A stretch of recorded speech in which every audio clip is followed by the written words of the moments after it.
We often, if not always, encourage our victims to find some kind of closure outside of the criminal justice system.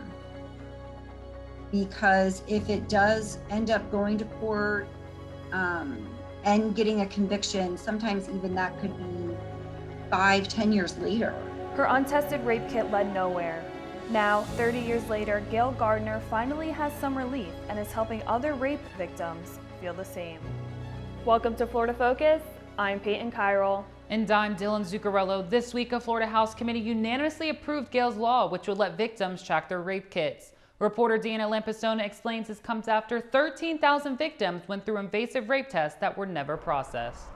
Until last week, it was easier to track this Amazon package than it was for thousands of sexual assault victims to track evidence that could have held the key to the justice they deserved. Florida has a history of not processing evidence that could have put away hundreds of rapists and helped victims get the peace they deserved. Thousands of victims could have seen justice way before 2019, when 8,000 backlogged rape kits were finally tested in Florida. We get phone calls from people who were assaulted yesterday and people who were assaulted 30 years ago. So there's no expiration on when they can reach out to someone. 5 years ago, 13,435 untested rape kits were found in Florida. State law now requires kits to be submitted for testing within 30 days and processed in 20. Sexual assault victims are often hesitant to report their rape because of how little rape kits lead to convictions. They could be scared about reporting for fear of being blamed as the victim and being questioned in a victim blaming way, such as, well, you were wearing that outfit, you did have a lot to drink, questions like that. The bill could mark as a first step in prioritizing sexual assault in Florida, and we're all hoping it might help more silent victims come forward. Thanks so much, Deanna. A concerning new study is worrying educators who fear children of color are being left behind because of the pandemic. The Federal Department of Education found that nearly 70% of Asian fourth graders are still learning remotely. 58% of Black students and 56% of Hispanic students reported only taking online classes. That's compared to just 27% of their white peers. The numbers are concerning at a time when communities of color are struggling more than white Americans to access internet and digital devices. And internet has become the most expensive utility bill that a family has. So it's often a struggle for families to be able to afford a broadband internet connection.